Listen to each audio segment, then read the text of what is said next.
Bonjour à toutes et à tous. Bienvenue dans cette impressionnante et magnifique salle. Bonjour Laurence de Villers. Je vous présente en quelques mots. Vous êtes normalienne, agrégée, docteur en philosophie et vous enseignez cette discipline à l'université. Vous êtes d'abord une spécialiste du XVIIe siècle et de la philosophie morale, mais vos intérêts philosophiques, vos livres notamment, témoignent d'un besoin d'explorer, d'un goût pour l'art, pour la littérature, et donc à côté des livres que vous avez consacrés à Pascal, à Descartes, à Leibniz, vous avez tenté l'aventure vers d'autres rivages d'une plume aussi poétique que philosophique. Vous avez donc ainsi publié l'année dernière La splendeur du monde, sous-titré Aller à la rencontre de la beauté, aux éditions Stock, et nous y reviendrons tout de suite. Et avant cela, en 2022, Une petite philosophie de la mer, aux éditions de La Martinière. Et j'imagine que la mer ne sera pas tout à fait absente de cette conférence non plus. La philosophie, dites-vous, c'est votre véhicule pour voyager. Donc laissez-nous embarquer avec vous, si vous voulez bien, pour une conférence d'environ 45 minutes, qui sera suivie d'un temps de questions et d'échanges. Donc une conférence que vous avez intitulée « Pour une autre relation à l'espace, apprendre à voir la beauté ». Alors traditionnellement, la philosophie distingue deux catégories en matière esthétique, donc le beau et le sublime. Vous en proposez une troisième, à savoir la splendeur. Qu'est-ce qu'elle vient révéler ? En quoi voir la beauté ouvre-t-il une nouvelle relation à l'espace ? C'est ce que vous allez nous expliquer. Et donc, ma première question, si vous voulez bien, est la suivante. Quand on entend le mot espace, on pense surface, on pense étendue. Vous avez une autre manière d'aborder la chose. Oui, merci à vous, merci à tous d'être là, vraiment, ça fait plaisir. Vous savez, écrire des livres de philosophie, c'est une tâche solitaire, ingrate, angoissante. Et donc de voir ces auditeurs qui sont peut-être des lecteurs déjà ou qui le seront, ça fait chaud au cœur, sincèrement. Moi, je ne sais pas si un dimanche matin, je serais venue écouter Laurence de Villers, donc vraiment, ça me touche. Merci à vous et puis merci au festival de le permettre. Alors, je ne connaissais pas du tout Saint-Émilion, mais quel endroit. Alors, oui, je vais essayer de répondre d'abord à la deuxième question, l'espace, et puis j'essaierai d'expliquer pourquoi je parle de splendeur et pas simplement de beauté. Alors, si vous voulez bien, je commencerai avec un très très grand philosophe qui est beaucoup trop négligé et qu'on n'apprend pas du tout ou qu'on ne lit pas du tout à l'âge qui convient. Vous allez le reconnaître, hein. Donc je vais le lire. Gageons, dit une tortue, que vous n'atteindrez point sitôt que moi ce but. Sitôt, êtes-vous sage, répartit le lièvre. Ma commère, il vous faut purger avec 4 grains d'élébore. Sage ou non, je parie encore. Notre lièvre n'avait que 4 pas à faire. J'entends de ceux qu'il fait lorsque, près d'être atteint, il s'éloigne des chiens, les renvoie aux calendes et leur fait arpenter les landes. Ayant, dis-je, du temps du reste pour brouter, pour dormir et pour écouter d'où vient le vent, il laisse la tortue aller son train de sénateur. Elle part, elle s'évertue, elle se hâte avec lenteur. Lui, cependant, méprise une telle victoire, tient la gageure à peu de gloire, croit qu'il y va de son honneur de partir tard. Il broute, il se repose, il s'amuse à toute autre chose qu'à la gageure. À la fin, quand il vit que l'autre touchait presque au bout de la carrière, il partit comme un trait. Mais les élans qu'il fit furent vains. La tortue arriva à la première. On l'a reconnu, bien sûr, hein. Mais c'est dommage enfin, c'est bien je ne sais même pas si on le lit encore, mais qu'on apprenne La Fontaine quand on est jeune, mais en fait, c'est un très, très grand philosophe, hein. Je pourrais, rien qu'à partir de ce que je vous ai lu, vous dire que c'est pascalien, hein. C'est un pari. Le lièvre et la tortue, c'est un pari. Mais c'est pas ça qui m'intéresse. C'est qu'effectivement, la morale, et puis il faut vous méfier des auteurs du XVIIe siècle, hein. Ce sont des auteurs qui sont là pour vous tromper. D'abord, en esthétique, ils aiment beaucoup les leurres, les trompe-l'œil. Donc, méfiez-vous des auteurs du XVIIe siècle. Quand ils écrivent quelque chose, il faut souvent comprendre autre chose. Donc, évidemment que la morale, et c'est celle qu'on a apprise, hein, c'est qu'il faut être une tortue dans la vie. Donc il faut s'évertuer à se hâter, peut-être avec lenteur, c'est-à-dire avec ce qu'on est, mais il faut arriver au but. Et puis le lièvre, c'est celui qu'il faut condamner, celui qui perd son temps, qui met dans la course son honneur et pas le but. La tortue, elle vise le but. Elle veut arriver. Le lièvre, il trouve ça tellement dégradant d'avoir un but. Donc il méprise et le but et la victoire. Et donc on dit, ah bah non, c'est pas bien du tout d'être lièvre. Et puis dans notre époque de rationalisation, de performance, vraiment, vous vous attendiez à ce que je vous dise, c'est terrible quand même, ce lièvre. La tortue, qu'elle est méritante. Ah, c'est quelqu'un qu'on aimerait dans un entretien d'embauche. On prend la tortue, hein. Le lièvre, qui mépriserait l'entretien d'embauche, par exemple. Eh ben non. Et ce que je vous propose, c'est de penser que La Fontaine a voulu nous tromper. Si vous lisez, vous lirez le début de la femme, et vous la connaissez, rien ne sert de courir. Il faut partir à point. C'est énigmatique en réalité, on croit que c'est pour valoriser la tortue. Moi je vous propose, par rapport à notre questionnement sur l'espace, de se dire que non, c'est le lièvre qui a raison. Il n'a pas gagné, je suis pas en train de vous dire, il est au-delà des questions de réussite et d'échec, au-delà même de l'idée de victoire. En fait, c'est plutôt sa victoire qu'il cherche. On va voir comment, et en reprenant le titre de Camus, je dirais il faut s'imaginer le lièvre heureux. C'est lui qui a raison. Pourquoi? C'est ce que je vais essayer de voir. Alors, je vous encourage à relire La Fontaine. J'ai fait tout mon cours cette année à la Sorbonne sur La Fontaine, en philosophie politique. Alors, vraiment, c'est un traité de philosophie, La Fontaine, mais méfiez-vous, Méfiez-vous avec Descartes, c'est sans doute le plus traître au XVIIe siècle. Méfiez-vous avec Pascal, alors qui est encore plus traître que traître. Mais donc, ne lisez pas La Fontaine en vous disant ah ouais, il faut absolument être une tortue. Non, il faut être un lièvre. Pourquoi? Pour 3 raisons et demie. Je dis et demie parce qu'il y en a une que j'ai déjà développée. Le lièvre, il est au-dessus de la question du but. Il court pour courir. Donc il court pas. La tortue, elle s'évertue. C'est vraiment, si vous lisez La Fontaine, il insiste. Tous les verbes qui vont avec la tortue sont des verbes d'effort, de discipline, d'être tendu vers un but et de vouloir gagner. Et ce faisant, la tortue ne fait que traverser l'espace. Elle traverse l'espace. On pourrait très bien imaginer la tortue au volant d'une voiture, ou allant très très vite. Moi, je vous propose d'imaginer la tortue en touriste. Elle traverse l'espace. Qu'est-ce qu'un touriste? Quand vous avez un étudiant qui vient en cours en touriste, c'est qu'il ne fait que traverser. Il n'est pas dans l'espace.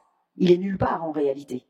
Il ne fait que sa modalité, son rapport à l'espace, c'est de le traverser. Donc l'espace n'existe pas en réalité, puisqu'il n'existe que dans la mesure où il s'y attarde pas, il le traverse. Donc la tortue, c'est une touriste.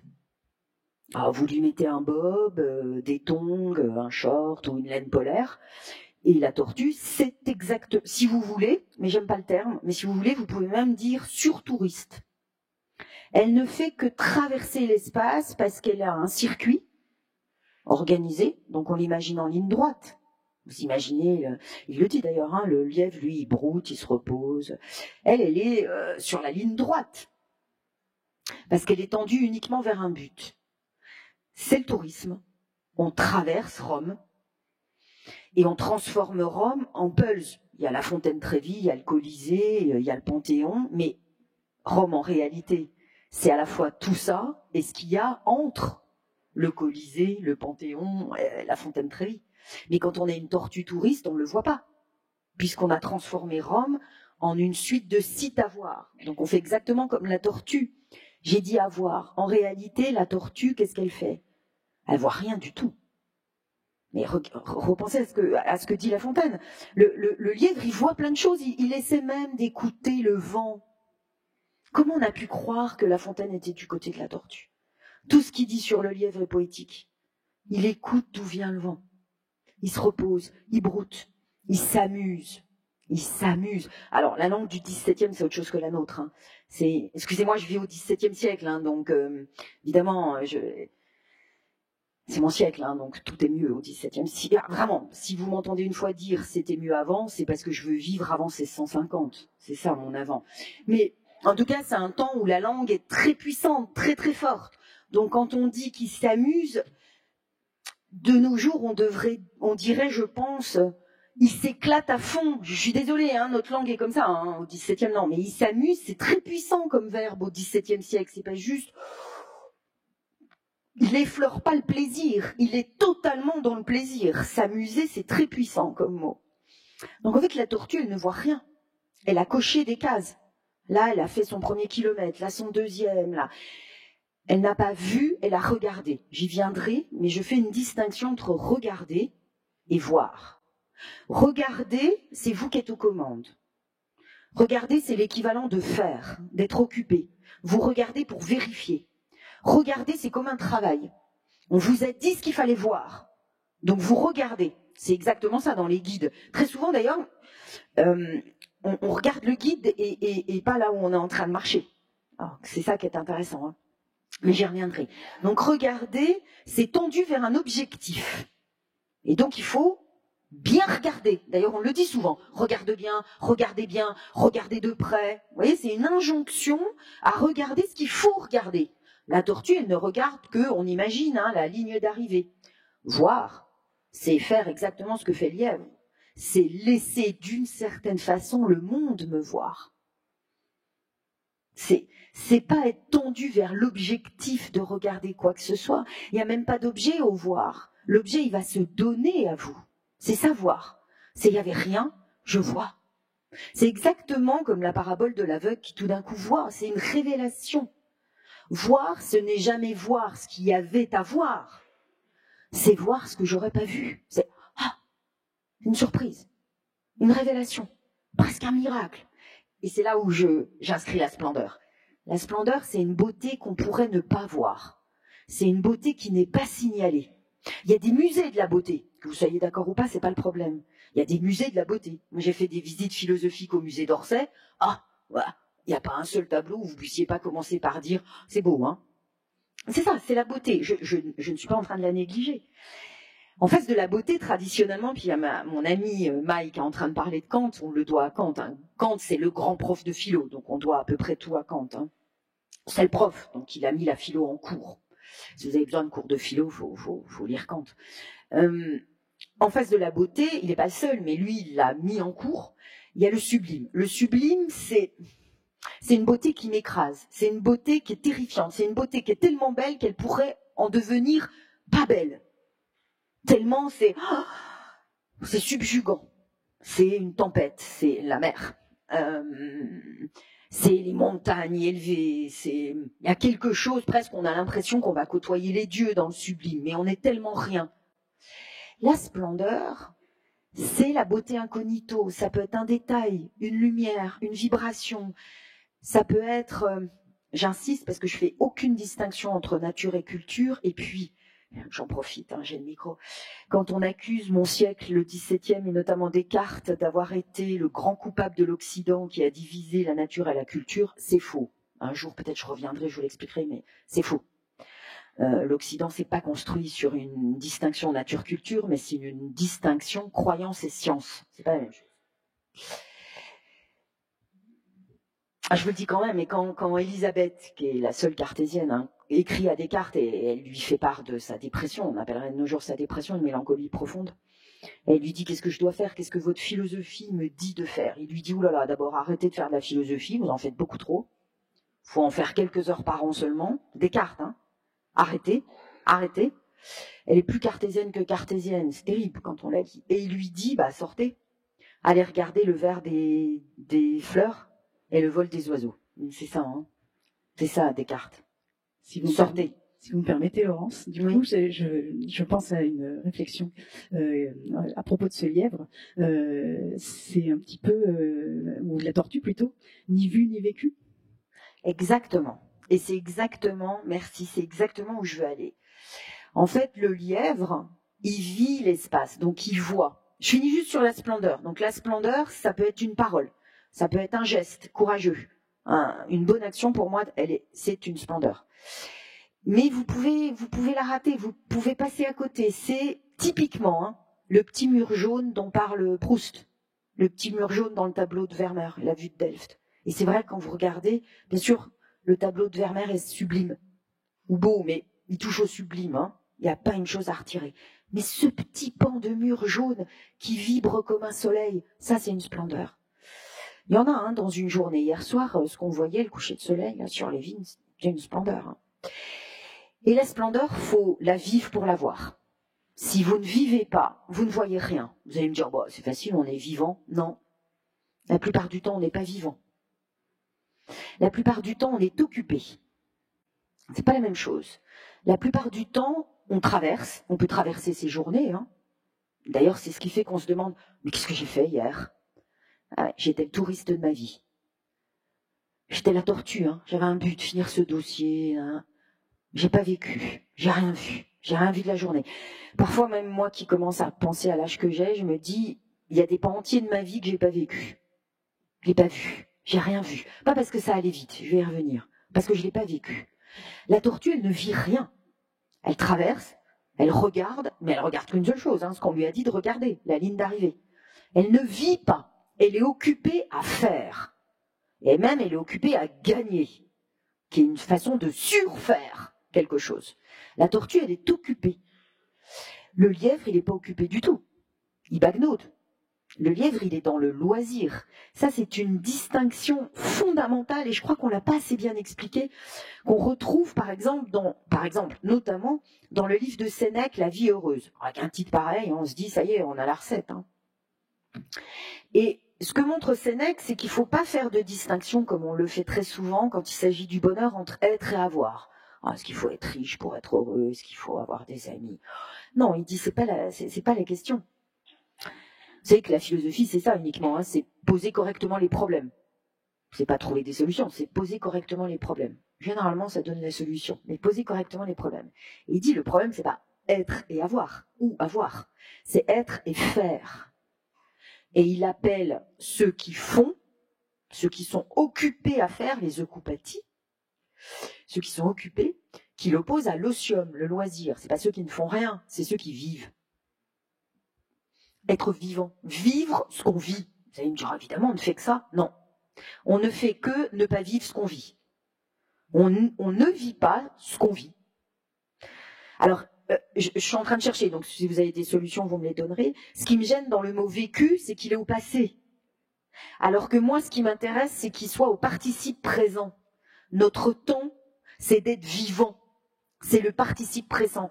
Et d'ailleurs, je suis désolée, je vais reparler de Descartes, mais quand Descartes fait sa grande invention philosophique, qui est une révolution, c'est pas du tout le cogito. Il n'a jamais écrit ça. Il n'a jamais écrit cogito ergo sum. C'est pas de lui. Il a écrit la phrase qu'il a voulu qu'on retienne, mais c'est ça être célèbre, c'est qu'on vous aime pour ce que vous n'avez pas écrit. Il a écrit en latin, ego sum, c'est sa langue, ego sum, ego existo. Moi, je suis, moi j'existe. Puis après il dit oui, mais combien de temps? À savoir autant de temps que je pense. Parce qu'il pourrait se faire que si je ne pensais pas, je ne sois pas. Parce que je suis une chose qui pense. Voilà comment on a traduit. C'est pas ce qu'il dit. Il dit je suis une res cogitans, je suis une chose en train de penser. C'est ça le vécu, parce qu'il invente la conscience. Penser, c'est être conscient. Être vivant, c'est être conscient. C'est-à-dire être en train de vivre ce qu'on est en train de vivre. C'est ça l'invention de Descartes. C'est l'invention du participe présent. Certainement pas cogito. Moi, je suis en train de penser et d'être conscient que je pense. Mais après, il dit d'être conscient que j'aime, d'être conscient que je veux, d'être conscient que je sens, d'être conscient que j'imagine. Et c'est ça que nous ratons. La plupart du temps, nous sommes inconscients. Nous n'avons pas conscience de ce que nous vivons. Nous ne le pensons pas. Nous ne le vivons pas. Et alors, c'est curieux parce qu'on pourrait croire qu'en vacances, un poste vacant, c'est j'y suis pour personne. On devrait être pour soi ou pour l'espace. On fait des milliers de kilomètres, non, pour aller dans cet espace. Eh ben, on n'y est pas. On est une tortue. On traverse. Alors là, vous allez les rater, les splendeurs. C'est clair. Les splendeurs, c'est attention, elles ne se signalent pas. Donc si on traverse, la tortue, elle a rien vu. Le lièvre, il a fait un carnet de splendeurs. Tout ce qu'il a vu. Le vent dans les arbres. On imagine la lande pas loin. Brouter, on imagine le goût de l'herbe. Le repos. On imagine, voilà, il devait avoir, c'est un après-midi de printemps, hein, peut-être à l'aube de l'été. Lui, il a tout vécu. Il a tout vécu. Et quand vous parlez de carnet de splendeur, la question que je me demande, c'est il a vécu et qu'est-ce qu'il en a fait? Est-ce que ça est venu enrichir, nourrir un espace en lui? Enfin. Oui, alors, vous voyez, c'est pas vécu, c'est vivant ce qu'on vit. Voilà comment il faut que je le dise. Je pense que je vais trouver un terme latin. Enfin bon, mais si vous avez des idées, parce que voilà, ce que je veux mettre au jour, c'est que l'espace. C'est curieux parce qu'on donne au temps le monopole du vécu. On a l'impression que la chose à vivre, c'est le temps. La durée, le temps que ça prend. Et on a l'impression que là, si on prend le temps, on vit. Là, c'est pas du tout un problème de temps uniquement. C'est un problème d'abord d'espace. L'espace demande qu'on le vive. Il n'y a pas de raison qu'on ne vive que le temps, qu'on dise « Ah, je vais prendre le temps. Ah, je vais passer un bon moment. Ah, pendant les vacances, j'aurai le temps. » Non, il faut dire « J'aurai l'espace. Je vais habiter l'espace. Je vais faire de l'espace un espace vivant. » Et du coup, je vais trouver quoi? L'espace intérieur. La conscience, qu'est-ce que c'est ce mot que j'ai utilisé, qui est un concept cartésien? C'est l'espace intérieur. Mais l'espace intérieur, il ne sera jamais rempli de ce que nous faisons. Il est rempli de ce que nous vivons. Et son problème est même pas d'être rempli. La tortue, on imagine, elle veut remplir cet espace. Elle est toute tendue des kilomètres qu'elle va avaler. Mais comme le touriste. Oh, alors on a fait ça, puis on a fait ça, puis on a fait... Mais remarquez le vocabulaire qu'on emploie, le vocabulaire de tortue. J'ai fait le Vietnam, j'ai fait ça, j'ai fait Saint-Émilion, j'ai fait le festival de Saint-Émilion, j'ai fait cette expérience, j'ai fait le Vendée Globe. Ah, aucun marin vous dira ça. Vous voyez le vocabulaire qu'on emploie? Mais non, j'ai pas fait Saint-Émilion, j'ai vu. J'ai vécu ça, ce soleil sur les vignes. Ce qu'on disait, moi je croyais même pas que ça existait. Je suis parisienne, hein, c'est terrible d'être parisien. On traverse, je vois Claude et Jacobin, je dis c'est pas possible. J'en bois, j'adore, ça existe. Mais ça c'est l'espace qui me l'a donné, c'est savoir. Donc, c'est l'espace intérieur. La conscience, c'est l'espace intérieur. Il faut arrêter d'écrire des centaines de pages là-dessus. Il suffit d'une chose, être conscient. Vivre ce qu'on vit, ne pas être occupé, ne surtout pas faire. Les Italiens l'ont dit, ça devrait être le far niente. Sauf que nos vacances, c'est du staccanovisme. On a un tourisme du staccanovisme, où on pense qu'être occupé, c'est exister. On pense que faire, c'est la preuve qu'on existe. Je pense que c'est ça notre rapport à nos outils technologiques d'ailleurs. On pense que faire donne la preuve que j'existe. Ben non, c'est tout le contraire. Il faut ne rien faire. C'est l'abandon qui me donne accès à moi-même. Voir est un abandon. Il faut voir comme on abandonne. Il faut laisser le monde se laisser voir. Donc pas regarder. Et puis, je vais plus loin. Je pense que cette capacité que nous avons à voir, donc qui n'est pas un faire, qui est tout l'inverse, qui est de la conscience, du vivant, de l'espace intérieur, ça fonde un ego, je parle comme Descartes, un ego esthétique. Vous êtes ce que vous avez vu. C'est les carnets de splendeur. Vous êtes ce que vous avez vu, mais plus que ça, parce que la temporalité pour un sujet, c'est pas celle du passé, du présent et de l'avenir, c'est l'éternité. Hein. Ce que vous avez vu, vous l'avez vu à jamais. Et vous n'êtes ce que vous n'avez pas vu, j'y reviendrai, et ce que vous verrez. Moi, je dis très souvent quand on me dit « mais qu'est-ce que vous voulez voir encore ?» Tout ce que j'ai pas vu. Mais c'est ça que je suis. Ça fait appel à votre imaginaire, à votre curiosité, à votre désir. Qu'est-ce que fait le lièvre? C'est un être de désir. Alors on parle beaucoup de nos jours d'expérience, il faut vibrer, il faut des expériences, il faut du merveilleux. Moi je suis anti-merveilleux, je suis anti-expérience, je suis anti-spectacle. Moi je veux pas ça. Je veux être comme le lièvre. Peut-être qu'il va m'arriver que je vais entendre le vent. Vous voyez, c'est difficile, hein, je vous dis ça, c'est une discipline. Ça me demande énormément d'efforts. Les premiers jours. Les premiers jours c'est terrible. Parce qu'on a une liste de ce qu'on veut faire. Et moi j'ai essayé de remplacer la liste de ce que je voulais faire et qui fera que je ne ferai rien.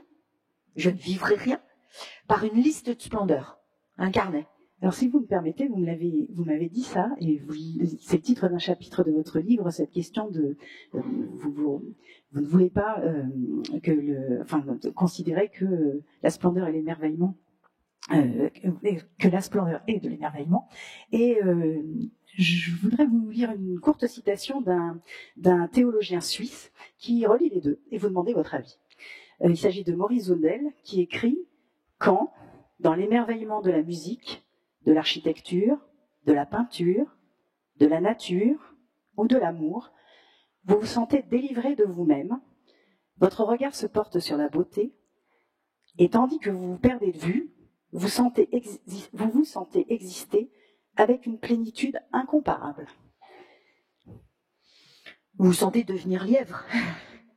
Alors, je suis complètement d'accord et pas du tout. Complètement d'accord que le problème, c'est qu'on est très encombré de soi. Et le problème, c'est que ce soi n'est pas nous.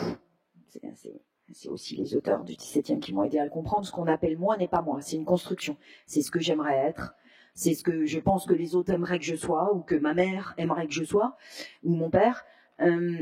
C'est ce qu'on pense être et qu'on n'est pas. Et c'est penser à soi en termes de j'ai raté, j'ai réussi, et c'est pas moi. Le moi est une construction. Donc, effectivement, pour exister, il faut se désencombrer de soi. Très difficile. Je dis ça, je donne pas de leçon. Encore une fois, je suis la première à souffrir de ce genre d'exercice. Il faut se désencombrer de ça. C'est pas qu'est-ce que je vais faire, qu'est-ce que je veux voir, et c'est pas est-ce que je suis émerveillée. C'est là où je suis pas d'accord. Pourquoi je suis pas pour l'émerveillement? Je suis même vent debout. Parler un peu de vocabulaire de la mer. Pourquoi? Parce que d'abord c'est devenu un mot marketing et j'ai horreur des mots marketés. Par définition, tous les mots marketés, je ne les supporte pas, parce qu'ils ne pensent plus. Donc on parle tellement d'émerveillement que comme philosophe, je ne vais pas en parler. C'est un principe dans ma vie. Un de mes maîtres, c'est Diogène. Vous savez ce que faisait Diogène, un des élèves de Socrate? Il entrait au théâtre quand tout le monde en sortait. On lui disait, mais enfin, Diogène, la pièce est terminée. Il dit, oui, mais moi je suis philosophe. C'est ça. Donc, rien que par définition, vous ne me ferez pas employer des mots qui sont devenus à la mode.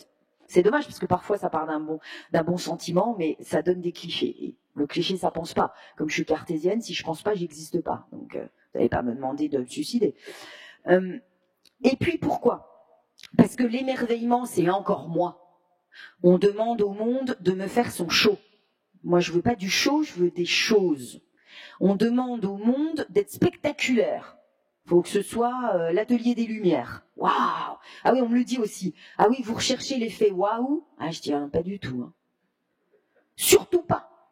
Puisque moi, ce que je souhaite, c'est rater mes voyages. J'en dirai un mot à la fin. Donc, surtout pas. Parce que c'est encore une manière de regarder. C'est-à-dire, il faut que le monde me fasse de l'effet. Mais moi, je cherche pas à ce que le monde me fasse de l'effet. Je veux le célébrer. Je veux lui laisser toute sa place. C'est ça l'espace. L'espace, c'est pas me demander quelle est ma place. Ça m'est égal. J'en veux pas. En plus, moi, je suis un lièvre. Je vais aller à droite, à gauche, où je veux. Moi, je suis libre. Je m'interroge pas du tout à quelle est ma place. Je pense que c'est une question mortifère, si vous voulez mon avis. Une fois, j'ai fait une émission de radio. On m'a dit, est-ce que vous pensez être à votre place? Est-ce que c'est pas la question à se poser? Je dis, pas du tout. Moi, je veux être libre, donc ne me mettez pas dans une case. Et je veux pas mettre le monde dans une case ou l'enfermer dans un paquet cadeau.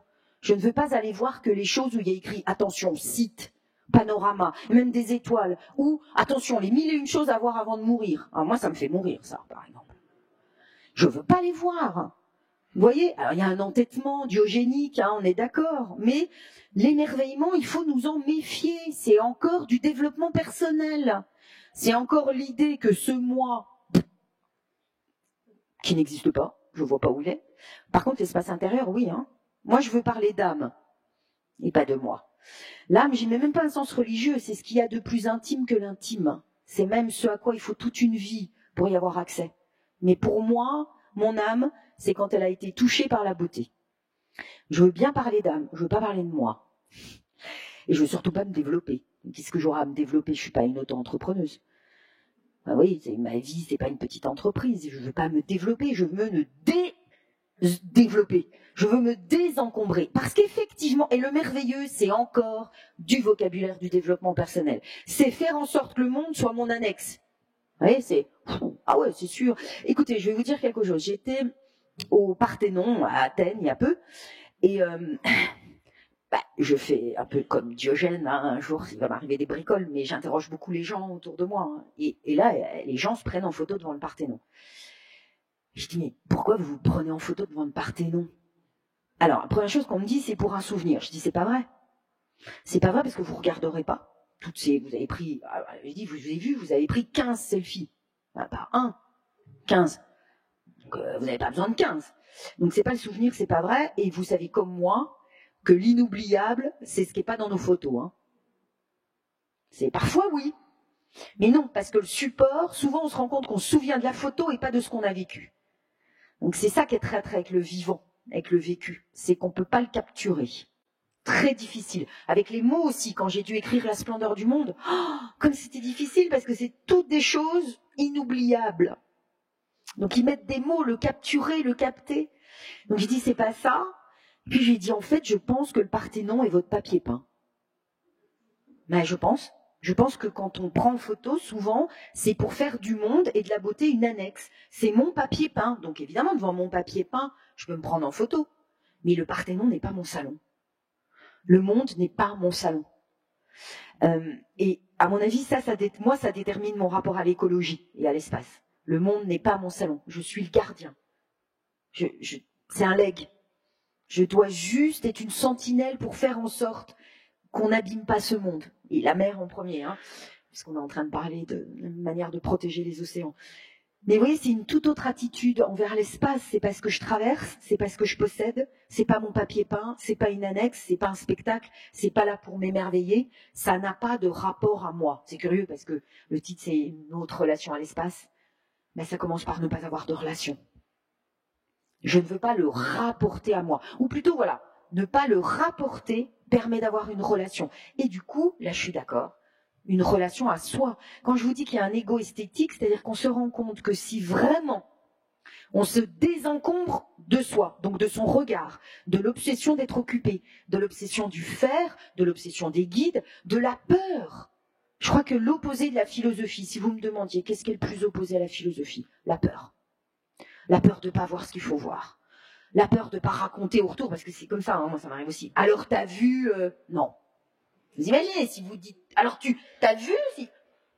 Vous imaginez, vous revenez, vous n'avez pas vu ce qu'il fallait voir. La peur d'être le surtourisme, encore j'aime pas parce qu'on est tous des surtouristes, hein, donc j'ai horreur de cette condescendance de classe. Mais le surtouriste, c'est d'abord celui qui a plus d'individualité, il est mené en troupeau, en groupe, il a plus sa singularité. Il va pas voir ce qu'il veut voir, il va regarder ce qu'on lui dit de regarder. Et puis, parce que je crois qu'il a plus de relation à l'espace. Encore une fois, on est tous des tortues en groupe, en tourisme. Et en revanche, on se rend compte, c'est là où je vais être d'accord, on se rend compte que quand on s'est défait de soi, on reçoit... d'abord, on reçoit l'inoubliable. Et l'inoubliable, c'est pas ce qu'on a fabriqué, c'est pas ce qui était prévu. C'est toujours comme ça. Vous savez, les moments de bonheur, on dit oh, c'était bien. C'est inoubliable parce qu'on n'a rien fait pour. C'est difficile, c'est une ascèse au sens strict. Hein. Il faut, pour que ça advienne, ne rien faire. Il faut, pour être vivant, ne pas être occupé. On a l'impression que c'est tout le contraire. Enfin, puis tout ce qu'on nous dit en développement personnel, des routines du matin, des routines du soir, faut faire plein de choses. Non, c'est en ne faisant pas que tout cela advient. Donc oui, on existe comme jamais, on est vivant, vous l'avez compris. C'est mon idée de vous voyez rien si vous ne le vivez pas. En revanche, si c'est pour dire il y a du sacré, non. Parce que j'ai pas besoin de la catégorie de sacré. Ça peut être bien, on est dans un endroit qui l'a été. Hein. Je ne dis pas que la catégorie n'existe pas, mais je pense que le rapport à l'espace peut être totalement sacralisé. Hein. Mais ce que j'essaie de montrer, qu'il y a une relation à l'espace qui permet de voir les splendeurs dans l'espace. Après, je vous dirai un mot du temps. Dans l'espace, ça n'a pas besoin de la catégorie du sacré. C'est... j'ai eu du mal aussi à trouver le mot. C'est une transcendance, mais horizontale. Horizontale. Mais c'est une expérience que vous avez faite. Hein. Alors moi, ça m'arrive toujours en mer, mais vous n'êtes pas obligé d'aller en mer. Hein.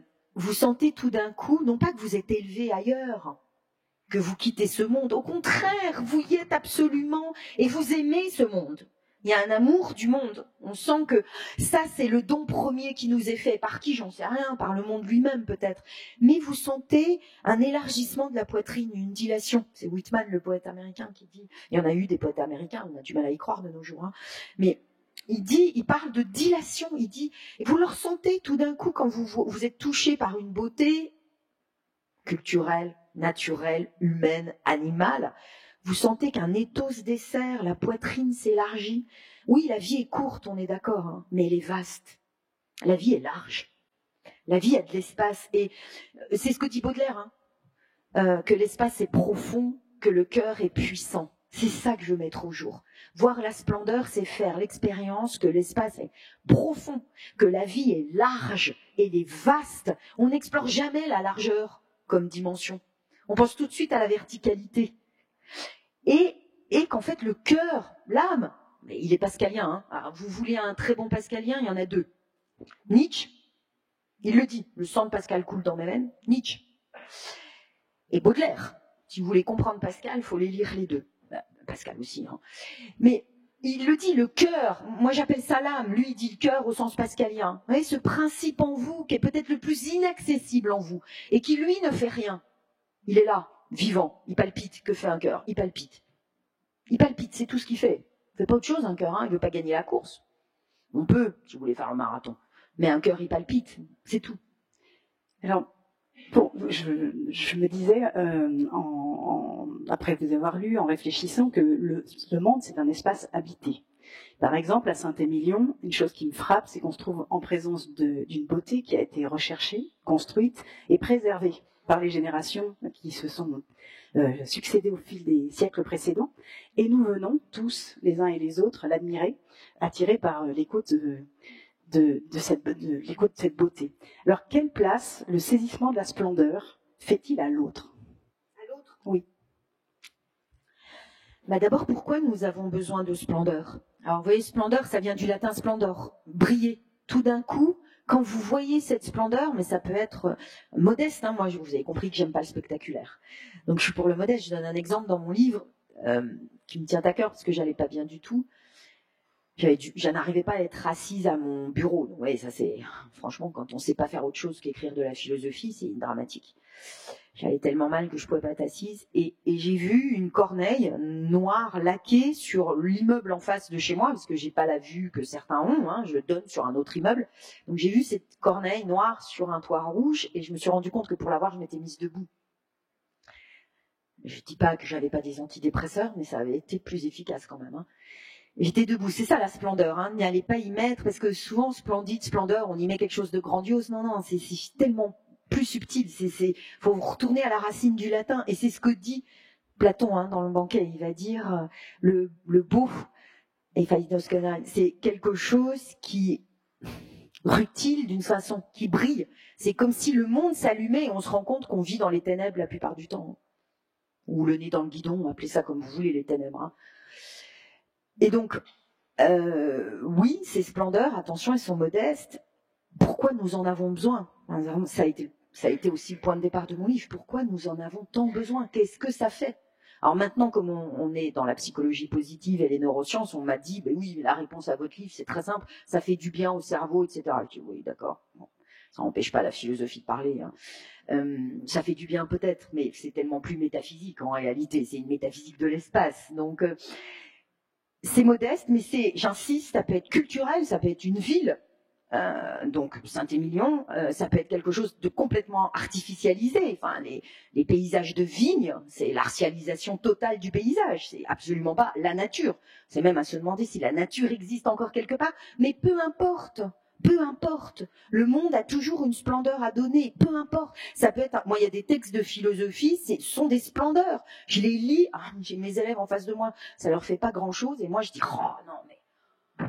J'ai commenté il y a peu le fragment 78 sur l'imagination chez Pascal, j'étais à nouveau, non mais c'est une splendeur, quoi.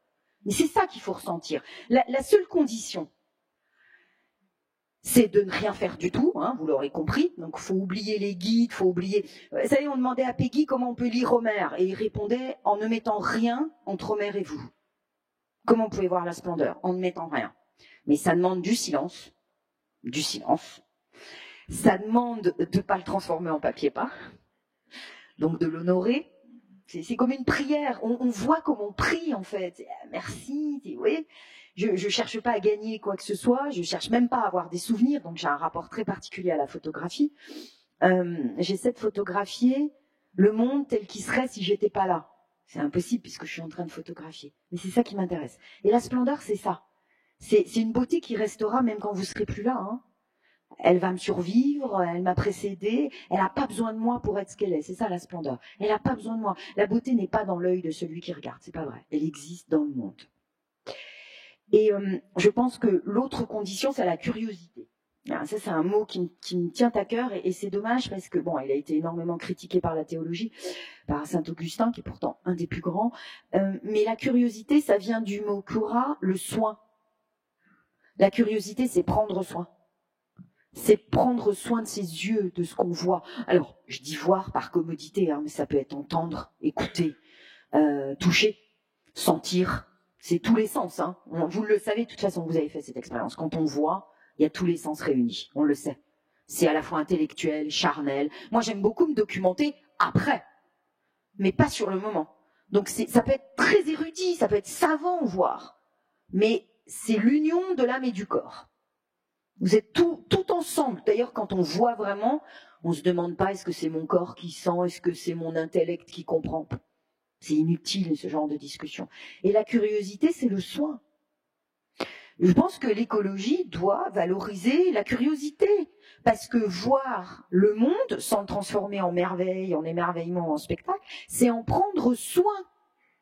Tout le vocabulaire de l'écologie est à revoir, de toute façon. L'environnement. Comme si la nature était un décor. L'environnement, ça va pas du tout. Les vivants, le vivant, bah non. Le monde sont aussi les morts. Moi, dans un village, j'ai une collection de photos de monuments aux morts. Si vous voulez l'enrichir, ne vous gênez pas. J'ai une collection. Je trouve ça tellement puissant. Ça, c'est une splendeur. Vous arrivez quelque part, il y a le monument aux morts. Le monde, c'est pas que le vivant. Les vivants sont les morts, sont les livres, sont les livres. Donc, tout le vocabulaire est à revoir. En revanche, il faut le vocabulaire de la curiosité. Alors, ça ne veut pas dire, vous allez me dire, oui, mais la curiosité, c'est être obsédé par son regard et vous avez dit le contraire. Je vous explique 2 mots sur comment rater ses voyages. Puisqu'il ne faut pas être des tortues, hein. Il faut être des lièvres. Donc, les guides, oui, mais pour après. Moi, ça va, vous allez me dire, ça va jusqu'à... Donc, j'étais à Rome, un peu, et j'aime pas faire la queue là où il faut faire la queue. Donc, c'était au Panthéon. Et ça, c'est à la fois sublime, beau et splendeur, et tout. Et je faisais la queue à côté, j'aime pas. Moi, s'il y a une file, j'y vais pas. Je suis un lièvre, j'essaie. Et donc, du coup, je discute avec la jeune demoiselle qui était là à l'entrée, et je lui dis, les gens vous disent quoi quand ils vont voir le Panthéon? Elle me dit, ils me parlent pas. Ah bon, je sais pas, vous les interrogez pas. Vous n'êtes pas curieuse? Et elle m'a répondu, extraordinaire. J'ai essayé de comprendre, c'était en italien, mais j'ai compris, hein, j'ai vérifié. Elle me dit, mais les gens ne sont pas curieux. C'est dommage, j'avais fini mon livre. Il faudrait que je fasse un tome 2 de tous les interviews que j'ai faites. La curiosité, c'est quoi? C'est laisser l'espace inconnu être l'espace inconnu. C'est extraordinaire d'ouvrir les yeux sur l'inconnu. Mais vraiment, et c'est pas vrai qu'on aime ça, hein. Moi, j'entends des gens qui disent « Ah, ça me fait penser à l'Aubrac et ils sont au fin fond du Népal. » Enfin, oui, des choses comme ça. Non, faut pas faire d'analogie. C'est comme, mais pas du tout, c'est comme rien, c'est unique. La curiosité, c'est ça, c'est le rapport à l'unique et donc à l'inoubliable. Donc le voyage, la seule condition, c'est la curiosité. Mais ça peut être « Ah, t'as vu ça, ce caillou? Pourquoi pas? C'est très beau des choses qui n'ont pas besoin de vous pour exister. Un caillou, il n'a pas besoin de vous pour être ce qu'il est. C'est très très beau. Une chose qui ne demandera rien en plus. Ratez ces voyages. Donc, pas de guide, rien entre vous et le monde. Rien. Vos yeux. Rien. C'est dur, hein, parce que spontanément, le réflexe, on prend en photo maintenant notre technologie. Et notre technologie a ce site pervers que si c'est photographié, c'est plus beau. C'est pas du tout pour le souvenir, c'est pas vrai. Vous allez croire que je voyage beaucoup, hein, mais oui, dès que je peux, je m'en vais. J'étais à Naples et je vois une dame Donc j'interroge les gens parce que j'ai écrit sur la beauté. Donc dans les musées, vous risquez de tomber sur moi. Hein. Et je la vois filmer comme ça dans la salle. Mais tout de suite, je lui dis mais pourquoi vous faites ça? Pareil, elle me dit le souvenir. Je dis mon œil, on me l'a déjà fait à Athènes. C'est pas vrai. Et elle me dit parce que quand même, on dirait déjà que c'est Instagram. Mais oui, mais tout le monde, moi aussi, on fait tous ça. C'est que notre écran semble dire vu à la télé. Instagramisable. Et c'est comme si l'écran donnait un cadre qui semble... Et je lui dis, mais vous savez que vous êtes dans un musée. Donc, en fait, c'est déjà beau. Et elle m'a regardée, elle s'est dit... Et elle est partie. On n'a pas pu poursuivre. Je lui ai dit, vous savez, c'est un musée. Donc, en fait, il n'y a pas besoin de cadrer ou de faire quoi que ce soit. Hein. C'est déjà, vous êtes dans un lieu qui s'appelle un hangar de la beauté. Musée Capodimonte à Naples. Vous n'avez pas besoin. Hein. Mais c'est ça, nos écrans. C'est pas du tout pour le souvenir, c'est parce qu'on a l'impression qu'avec un écran, on a été attentif. C'est incroyable. Alors qu'il faut être attentif sans écran. Donc, juste la curiosité. Deux autres choses. Apprivoiser la laideur. Ah ouais. Apprivoiser la laideur parce que la beauté, la splendeur, c'est pas fait pour me plaire. C'est pour ça que je suis contre l'émerveillement. Il y a des choses pas belles qui ont peut-être quelque chose à vous dire. C'est une catégorie particulière. Hein. Je donne l'exemple d'une peinture que je continue à trouver pas belle, que j'aime pas, qui me procure pas de plaisir, c'est un tableau de Carrel Appel, mais c'est une splendeur. Il y a quelque chose de puissant. Donc, acceptez la laideur, pas l'instagramisation du monde. Le monde n'est pas l'atelier des Lumières. Et puis, rater. Alors, je vous donne juste un exemple, et puis je conclurai, parce que je vois que le décompte est passé. On veut être absolument des tortues, hein, c'est-à-dire qu'on fait la course pour la gagner, donc on ne va pas aller au Népal pour pas voir tout ce qu'il y a à voir. Regardez, on veut regarder, hein, comme on vérifie. C'est le rapport à l'espace. On veut trouver dans l'espace qu'on est venu chercher. C'est notre rapport à l'espace. Mais c'est pas le bon. On fait de l'espace un contenant. C'est là où on doit trouver ce qu'on est venu chercher. Maintenant, pas plus que le temps. La modalité du temps, c'est l'imprévisible. Vous voyez, on avait beau avoir préparé, ce qui s'est passé n'était pas le prévu. Le temps, c'est l'imprévisible. Toujours. Même quand c'est organisé, même quand c'est verrouillé, même quand c'est blindé, même quand c'est organisé. Le temps, c'est ce qu'on n'attendait pas.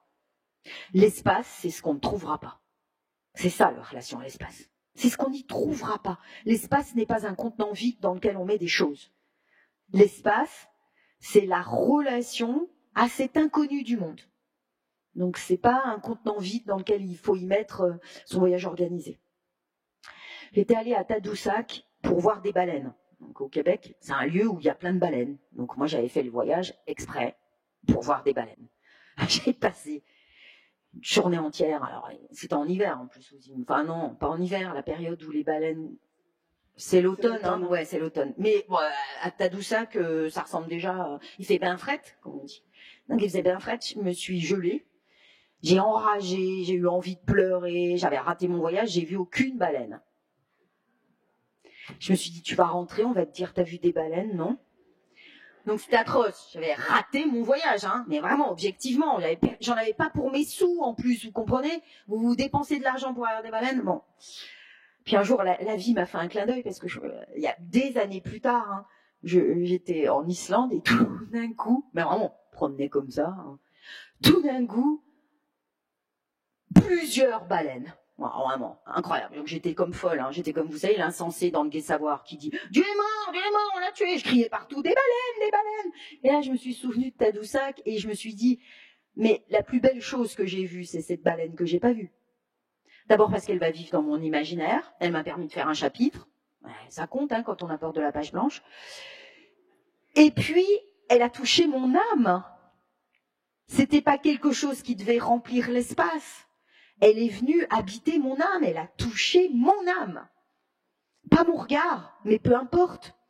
Voir, c'est voir avec les yeux de l'âme, en réalité. Donc cette baleine, que j'ai pas vue, je la chéris comme la chose la plus précieuse. Et puis, si vous voulez pas que ce soit moi qui vous le raconte, il y a, à mon sens, un des plus grands écrivains voyageurs, Peter Mathiesen, non, c'est pas Sylvain Tesson, Peter Mathiesen, qui a écrit Le Léopard des Neiges. Et il raconte, c'est pareil. Alors lui, il va dans des conditions. Moi, je vous donne l'impression de voyager beaucoup, mais je ne fais pas dans des conditions extrêmes. Hein. Je mets ma vie en danger parce que j'aime ça, mais je fais pas des voyages comme Sylvain Tesson. Mais Peter Mathiesen raconte qu'il est allé pour voir le léopard des neiges. Donc c'est un grand voyage, c'est des heures d'affût, enfin être aux aguets, c'est vraiment difficile, c'est un animal qu'on ne voit pas. Et il revient en Angleterre, ou aux États-Unis, enfin bref, il revient chez lui. Et on lui dit alors, la panthère des neiges. Et il dit, je ne l'ai pas vue, n'est-ce pas merveilleux? Voilà, ça c'est mon guide de voyage. Merci beaucoup. Merci à vous.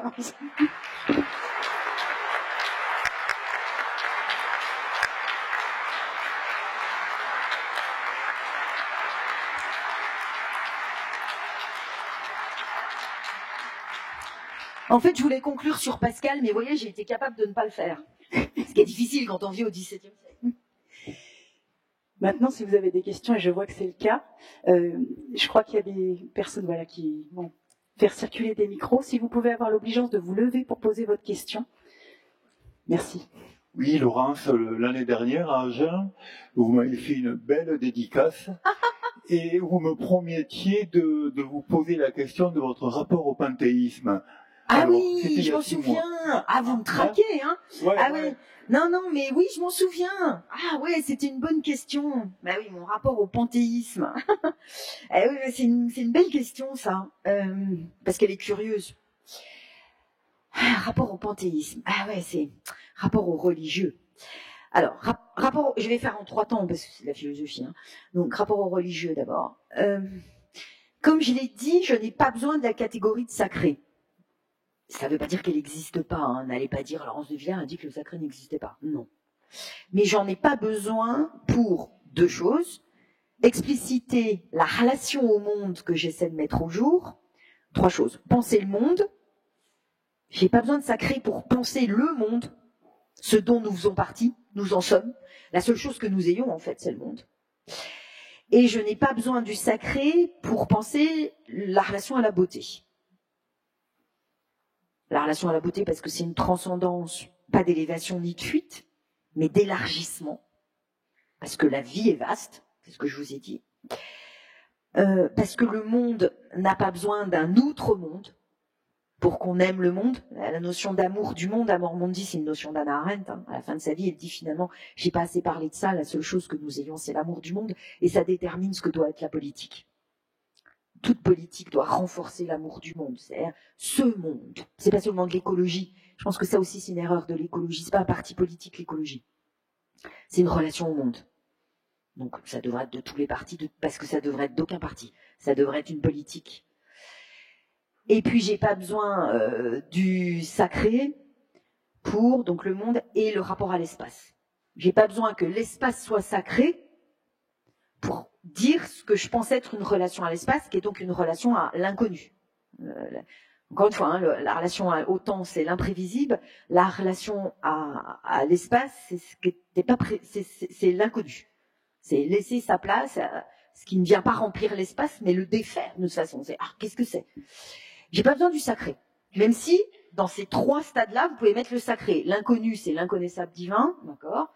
La relation au monde, c'est la création. Et 3, la transcendance, c'est l'élévation. Donc dans les 3, j'en ai conscience. Hein. J'ai écrit en sachant que j'étais à la frontière, déjà pour vous répondre. Donc je pense, alors là, je vais peut-être vous surprendre, mais je pense que le religieux doit d'abord être une anthropologie, c'est-à-dire nous dire quelque chose de vrai de l'humain et grandir l'humain. Les religions dangereuses, s'il y en a, ou qui sont du fanatisme, c'est quand l'humain est humilié. Donc, et quand il n'y a pas d'anthropologie. Donc, pour moi, le religieux est vrai quand il se fonde sur une analyse de l'humain. Ça ne veut pas dire que Dieu correspond à ce que veut l'humain. Ça veut dire que, d'abord, il faut voir ce qu'est l'humain. C'est ce que fait Pascal, hein, dans les pensées. Il vous décrit l'homme. Il n'y a quasiment pas Dieu dans toute la première partie des pensées. C'est la première chose. Et puis, ensuite, je pense que c'est une erreur, même théologique, donc ça sera encore une autre conférence, de penser que la spiritualité, par exemple, c'est l'élévation là-haut. Vous savez, toute la querelle qu'il y a eu, j'ai participé autour de la flèche de Notre-Dame. Non, mais on n'en a rien à faire de la flèche de Notre-Dame. C'est pas ça, Notre-Dame. Je le dis à l'emporte-pièce, c'est pas ça. Notre-Dame, si vous avez la chance de l'avoir vue maintenant, complètement restaurée, hein, c'est plus la même cathédrale. Ce qui vous surprend, c'est la lumière qui descend vers la terre. C'est ça, théologiquement, qui est juste. C'est ça, la religion chrétienne. C'est le divin qui vient sur terre, c'est pas le divin qui demande de fuir. C'est la gnose, en théologie chrétienne. Hein. On est frappé dans la cathédrale de voir ça, la lumière qui est aquatique. Hein. On a l'impression qu'on baigne dans cette lumière. Vraiment, c'est aquatique comme expérience. Elle descend sur le monde. C'est ça. La théologie chrétienne, c'est ça. C'est pas la flèche. On peut la faire si on veut. C'est pas ça. C'est vraiment ces deux mouvements, mais pas l'un sans l'autre. Et d'abord l'incarnation. Hein. D'abord la lumière qui descend sur terre.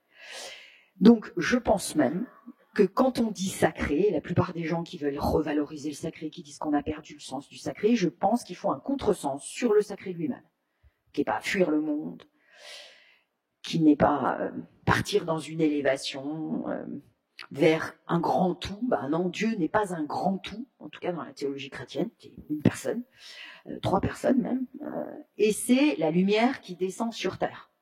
Pour moi, c'est ça. Donc, en fait, je dis, j'ai pas besoin de sacré parce que je donne une autre définition du sacré.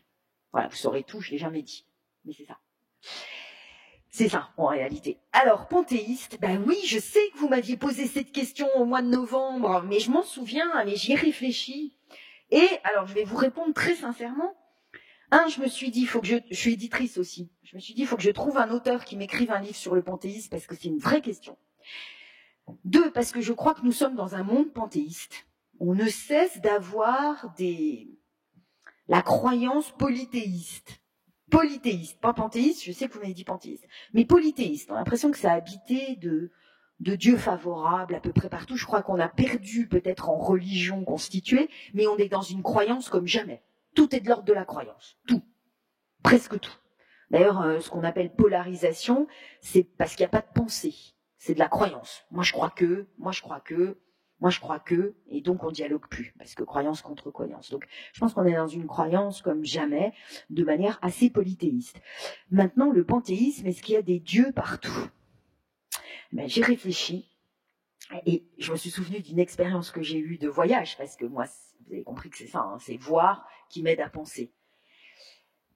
Je pense pas que je sois panthéiste, je ne crois pas qu'il y a des dieux partout, mais je crois que quand on voit la beauté, on marche à côté des dieux.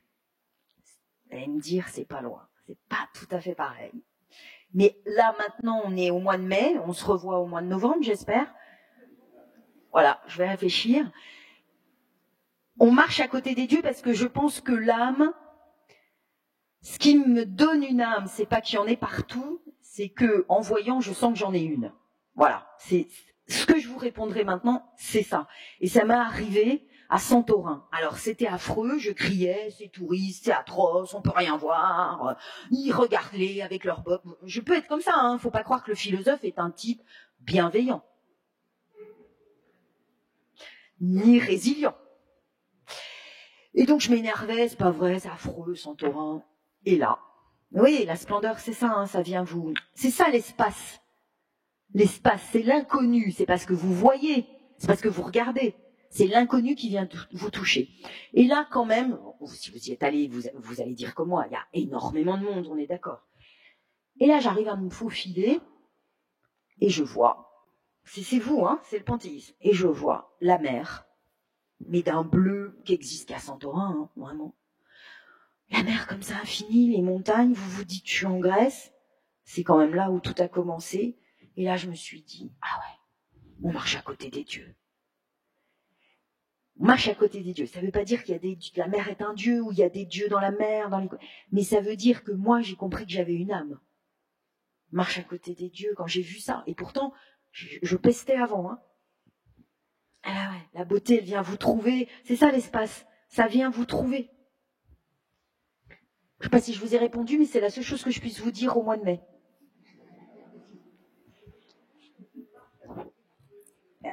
Vous pouvez vous lever, s'il vous plaît? Sauf que je marche à côté des dieux. J'ai conscience que c'est délicat comme réponse. Hein. Je fais pas semblant de sortir un lapin blanc. Hein, Mais je ne sais pas si je donnais la preuve que je suis panthéiste. et qu'il y a des dieux partout. En tout cas, je me suis dit, on marche à côté des dieux parce que j'ai senti que moi, j'avais quelque chose, appelez-le peut-être divin si vous voulez, mais j'avais une âme qui faisait que c'était ça, cette transcendance, mais pas d'élévation ou de me dire faut absolument qu'il y ait des dieux pour que je puisse voir ça. Vous voyez, c'est l'inverse. Parce que j'ai été capable de voir ça et de cette transcendance. Moi, j'appelle ça incandescence dans mon livre. C'est l'âme chauffée à blanc. Tout d'un coup, ça en intensité et en largeur. C'est ça qui m'a fait dire il y a des dieux. Vous voyez, ce qui est premier, à mon sens, c'est l'âme. Et peu importe. Parce que si je dis deux dieux, et je suis catholique, hein, pour que ce soit clair, que si je dis deux dieux, je vais aller vers le sacré, c'est une option. Non, vous voyez ? Et parce que c'est pas ça qui m'a intéressée. Je pense qu'il y a eu une donation d'âme. Et qu'on oublie beaucoup l'âme quand même. Hein. Alors c'est un mot ancien qui est connoté religieusement, c'est dommage. Mais mes auteurs, mes contemporains, Descartes, Pascal, Hobbes, Spinoza, ils parlent de l'âme. Mais je me trompe ou l'âme, c'est ce qui nous anime, étymologiquement parlant. C'est ce qui nous anime. Ah oui, l'âme, c'est le vivant. La boucle est bouclée. L'âme, c'est ce que j'ai dit en tout premier, c'est-à-dire que ce qui compte, c'est que nous vivions ce que nous vivons. C'est la conscience. Vous voyez, c'est l'âme. Et donc je dis pas de Dieu, parce que si je dis ça d'emblée, voilà, c'est la flèche de Notre-Dame, c'est le sacré. Des dieux. Peut-être que je vais finir par dire que je suis panthéiste, ça serait révolutionnaire, hein, mais voilà ce que je peux vous répondre. Le temps passe et je vois qu'il y a 2 personnes qui ont demandé la parole. Voilà, au 3e ou 6e rang. Si vous pouvez vous lever, je vous remercie.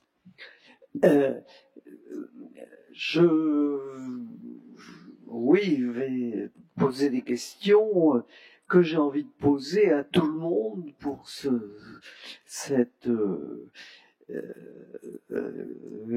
ces journées philosophiques-là. Hein.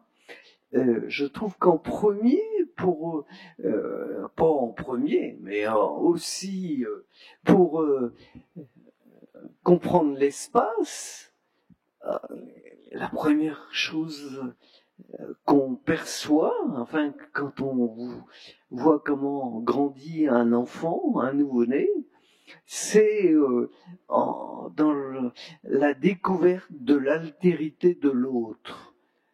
Et je trouve que l'espace n'existe que comme une altérité.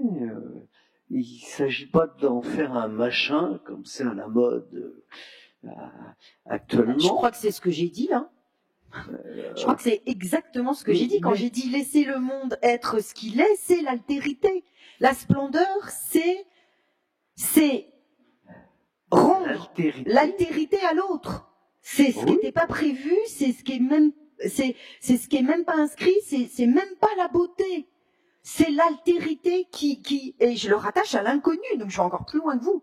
C'est pas seulement l'altérité, c'est l'altérité maintenue comme inconnue. Donc c'est difficile philosophiquement, j'ai réfléchi, hein, mais philosophiquement, comment...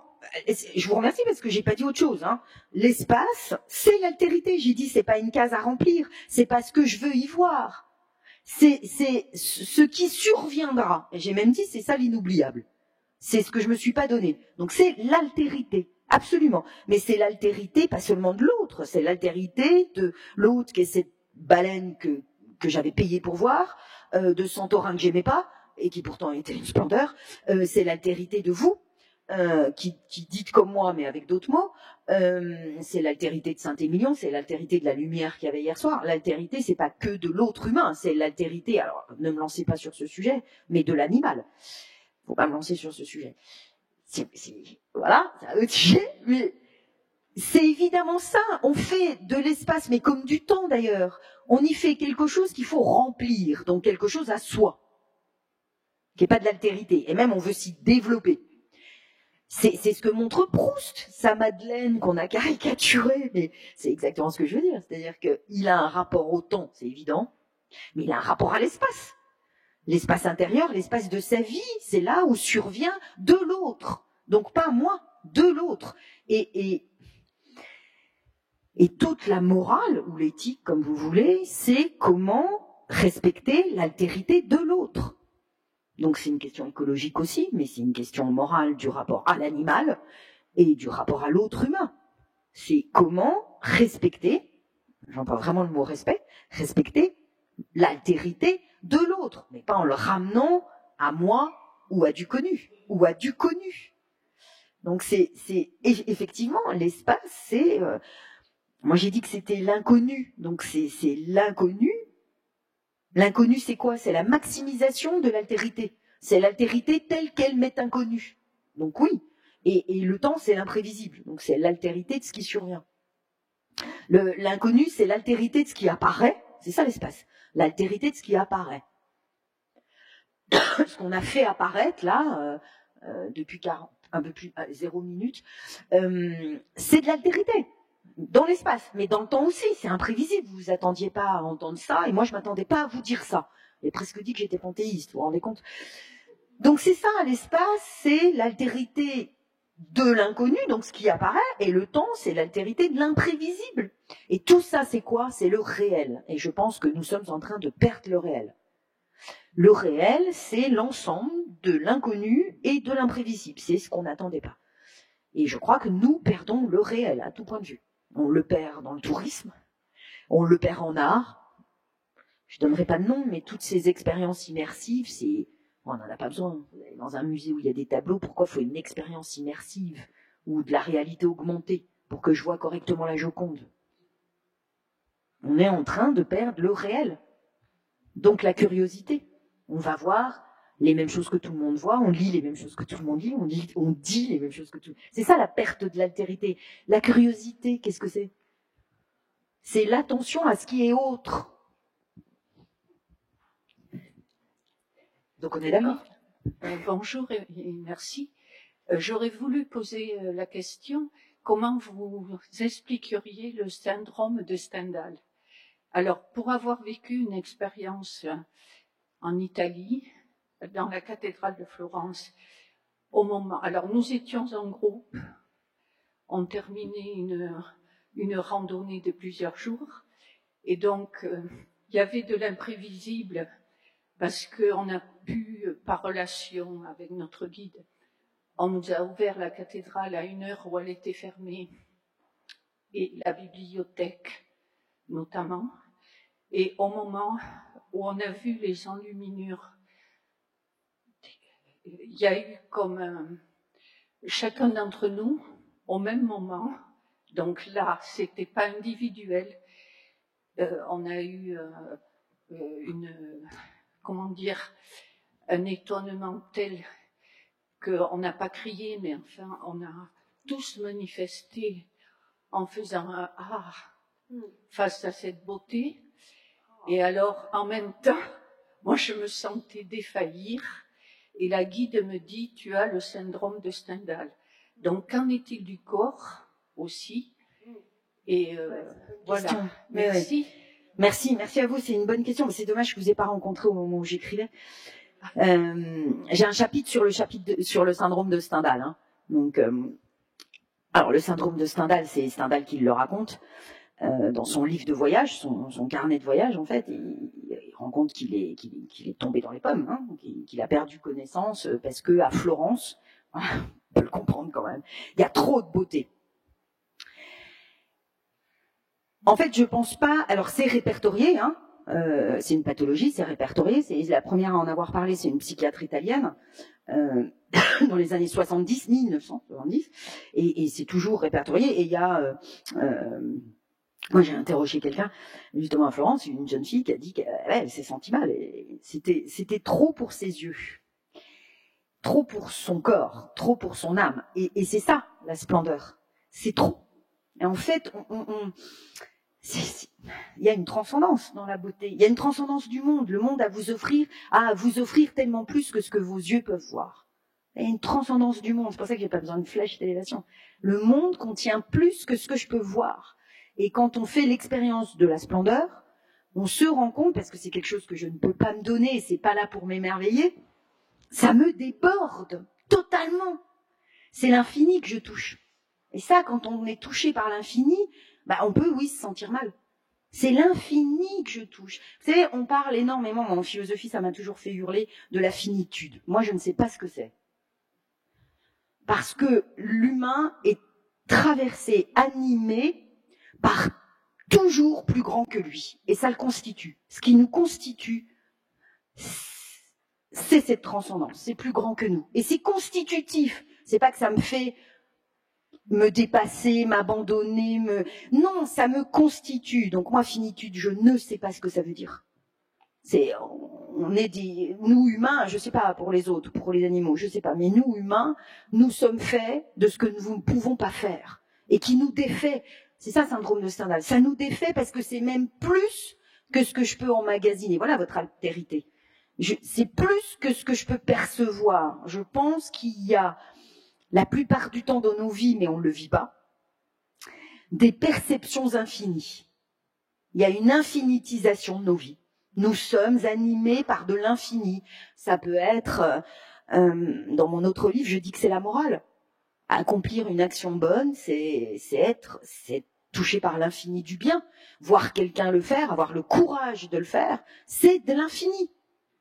Donc, je pense que le syndrome de Stendhal, en dehors du cas clinique, qui est répertorié, ça existe, on a des palpitations, on a comme une fièvre, on a le cœur qui s'emballe, des palpitations, et on perd connaissance, on peut même avoir des nausées, et voilà. Donc, c'est répertorié. Mais je pense que c'est parce que être touché par l'infini, mais dont on est capable, quand on voit la beauté, c'est à la fois la transcendance du monde qu'a à vous donner, et je suis contente que vous donniez un exemple culturel, parce qu'on a tendance de nos jours à dévaloriser le culturel au nom du naturel, mais une enluminure qui est tellement plus que ce que vous pouvez même percevoir. Et c'est ça l'infini, donc il y a cette transcendance du monde et votre disposition à vous à la sentir et à bouleverser. Je vous répondrai deux autres choses, c'est que on essaie toujours de se préserver du tourment, mais il faut du tourment dans la vie. Moi, je ne demande pas aux gens, quand ils ont été tranquilles, je leur demande de quand date leur dernier tourment. C'est important d'être tourmenté. C'est important d'être inquiété par des choses qui viennent vous déstabiliser. Et puis, pour vous répondre, vous dites le corps. Moi, quand je dis voir, encore une fois, j'insiste, c'est une expérience totale. C'est le corps et l'intellect. C'est l'âme et la chair. C'est même la chair.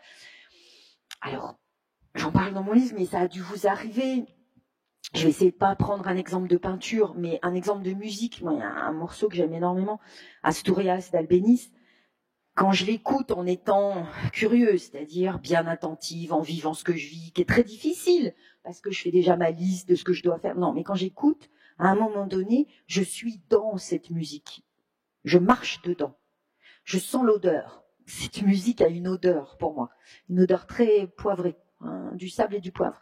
Et je vois sa couleur, c'est orange. C'est ça. Et puis, je me mets à réfléchir à de la philosophie, je reste ce que je suis. Ma chair est touchée aussi, cette musique, ça m'électrise. Voilà, moi c'est mon morceau qui me fait ça. Donc je le vois orange, je sens son odeur, je connais les notes parce que j'ai fait le conservatoire, donc j'entends ces notes, donc il y a un langage, c'est intellectuel, c'est charnel. C'est tout ça, je pense que ces distinctions qu'on monte en épingle, la nature, la culture, l'intellect, moi je fais de la philosophie avec ma chair. Bah, je comprends pas quand on me dit c'est intellectuel. Je dis ah bah oui bien sûr, c'est corporel. Moi un texte de philosophie, je suis dedans. Bah, il a aussi des couleurs, il a aussi une odeur. Bah, c'est ça qu'il faut faire. C'est ça être vivant, le vivant, ce qu'on appelle le vécu et le mot que je cherche. C'est ça la conscience. C'est autant du corps, de l'espace, du temps, que de l'âme, ou de l'odeur, ou de l'odorat, parce que c'est le parent pauvre, l'odorat. Mais oui, bien sûr. Est-ce qu'il y a encore une question? Nous allons passer à la dernière question. Quel rapport vous feriez avec la joie de Spinoza? Parce que je vous entends parler du corps, c'est compliqué, mais quand même, j'y vois des liens, malgré tout. Non, c'est une bonne question, vous avez des bonnes questions, c'est un public de philosophes. Alors, comme c'est la matinée des déclarations franches et sincères, Spinoza, oui, c'est mon contemporain, parce que je vis au XVIIe siècle, mais c'est pas mon auteur. Mais quand même. Alors, la joie de Spinoza, c'est pas ce qu'on vous en a dit, je pense. La joie de Spinoza, c'est pas du tout la panacée chez Spinoza. Hein. C'est pas le stade ultime qu'il faut atteindre chez Spinoza, pas du tout. La joie est encore quelque chose à dépasser chez Spinoza. L'éthique 5, la dernière étape de cette étape, hein, vous parliez d'une randonnée, c'est une sacrée randonnée, l'éthique de Spinoza. La dernière étape, ultime, moi je dirais pas ultime parce qu'il y a le traité théologico-politique, mais bon, c'est la béatitude, c'est pas la joie. Ce qu'il faut cultiver chez Spinoza, c'est la béatitude.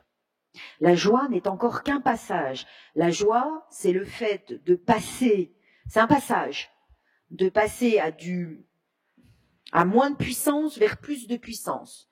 Pas puissance au sens de force, mais puissance d'agir et de penser, de déployer, au sens de force que ça a de nos jours. Quand ça a au XVIIe, c'est le sens de force, hein, de déployer tout ce que vous pouvez être à même de déployer. Donc la force du corps, la force de l'esprit. Donc avoir des idées et être capable d'agir. C'est ça, hein, chez Spinoza. Donc la joie, elle apporte un degré supérieur de puissance d'agir et de comprendre. Mais c'est qu'un passage. Il faut dépasser la joie pour aller dans la béatitude. La béatitude, c'est quoi? Je ne pensais pas expliquer la béatitude chez Spinoza ce matin. C'est pas facile à lire, hein. Faut arrêter de dire Spinoza. Hein. Moi, j'aimerais vraiment rencontrer des gens qui ont lu. Par exemple, moi, Éthique 1, je ne comprends toujours pas. Je l'ai lu, hein. Je compte plus les fois où je l'ai lu. 200 fois, 300 fois. Je comprends toujours pas. Dieu est une substance infinie. Bon, ouais.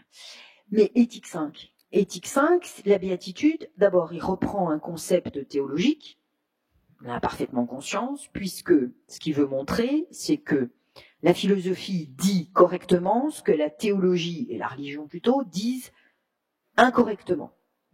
La béatitude, c'est pas ce qui est réservé aux béatifiés, aux saints, ceux qui voient Dieu face à face et qui vivent de sa vie, c'est réservé en cette vie, selon Spinoza, à ceux qui sont capables de penser exactement comme Dieu pense. Alors, qu'est-ce que ça veut dire chez Spinoza?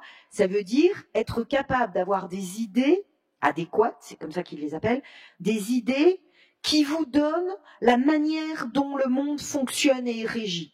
C'est-à-dire que vous connaissez, vous comprenez totalement, sans reste, sans inconnu, vous comprenez totalement la causalité et les lois qui régissent le monde. Ça, c'est connaître comme Dieu connaît, parce que c'est connaître comme si vous créiez les choses. C'est une connaissance génétique. C'est comme si, en pensant, vous voyez exactement comment ça fonctionne, parce que c'est comme si vous pouviez créer la chose, la fabriquer. Ça donne la béatitude. Ah, c'est un peu moins glamour que ce qu'on veut vous faire croire sur la joie, hein, j'en ai conscience. Mais Spinoza, c'est un auteur aride, hein. Faut pas dénaturer les auteurs. Faut les lire tels qu'ils ont écrit. Il a écrit un traité, quand même, l'éthique, de manière géométrique. Faut respecter ça. C'est-à-dire, il ne veut pas ni de fioriture émotionnelle, ni de fioriture. Je vais être obligée de parler comme ça, hein. J'ai honte parce que c'est plus compliqué, mais ni de fioriture de superstition, ni de fioriture de fausse transcendance. Il faut penser les choses telles qu'elles sont, c'est-à-dire selon les lois qui les régissent. Et nous ne sommes qu'un maillon de cet ensemble, régi par une causalité nécessaire, indéfectible. Nous ne sommes pas un empire dans un empire, il dit pas État, il dit empire. Et ce qu'on appelle Dieu, ça peut tout aussi bien être l'ensemble de ces lois de la nature qui régissent la nature. Donc la joie, c'est pas le dernier degré. Ça me permet de passer d'une puissance moindre à une puissance plus grande. Et la joie, c'est une passion joyeuse. Mais il y a beaucoup de passions joyeuses. Alors si vous voulez me faire dire que voir la beauté, c'est une passion joyeuse, oui. Mais si on veut atteindre le degré ultime, au-delà de la joie, c'est la béatitude et c'est d'abord une expérience intellectuelle. Mais chez Spinoza, l'intellect et le corps ne sont pas du tout séparés. Donc quand vous pensez toute la causalité qui régit le monde et qui régit votre vie, ça vous procure, j'emploie des termes qui ne sont pas spinozistes, hein, mais ça vous procure une aisance, y compris dans le corps, une puissance d'agir beaucoup plus grande. Pourquoi? Parce que, dit-il, vous ne serez plus comme ces gens qui sont ballottés en pleine mer, qui ne savent pas ce qui leur arrive et qui ne savent pas quoi pas choisir, et qui ne savent pas comment agir, donc ils sont à deux doigts de se noyer, hein. C'est dans l'éthique, ça. Et vous saurez exactement ce qui vous régit, ce qui fait que vous pensez ce que vous pensez, ce qui fait que vous faites ce que vous faites, et ce qui fait qu'il faut comprendre ce qu'il faut comprendre. Ça, c'est la béatitude, qui est une expérience et du corps, une expérience d'éternité. Parce que si vous pensez comme Dieu pense, mais ne vous représentez pas Dieu comme le Dieu de Descartes, ou le Dieu personne. C'est Dieu comme cette nécessité à l'œuvre dans la nature, et la nature humaine, et qui fait que les choses s'enchaînent nécessairement, que telle cause donnera tel effet. Et c'est ça qu'il faut connaître pour être heureux, mais plus qu'heureux. La béatitude, c'est plus que le bonheur. Sinon, vous êtes dans le malheur. Vous ne connaissez pas ce qui vous fait agir. Vous voyez ? Plus que la joie. On avait dit que c'était la dernière question, mais madame, si vous voulez bien... madame est à peu près au milieu de cette travée. Il faut aller relire plus précisément, parce que là, je vous ai fait Spinoza en 2 secondes, c'est pas honnête. Et ce sera vraiment la dernière question. Oui, je vais me permettre une question très bête, mais comme on dit qu'il n'y a pas de question bête, hein, je vais vous la poser. Lorsque vous rencontrez aujourd'hui une tortue, est-ce que vous êtes sidéré par sa beauté encore ?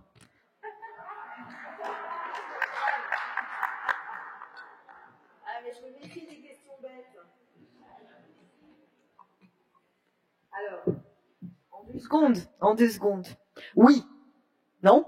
C'est pour ça que les animaux de La Fontaine, c'est pas, il les choisit, hein, mais la tortue, c'est extraordinaire. D'abord, tous ces animaux qui ont traversé les âges, moi, je trouve que pour moi, ce sont des anges. Alors, monsieur va dire que décidément, je suis panthéiste, hein, mais pour moi, ce sont des anges au sens de messagers.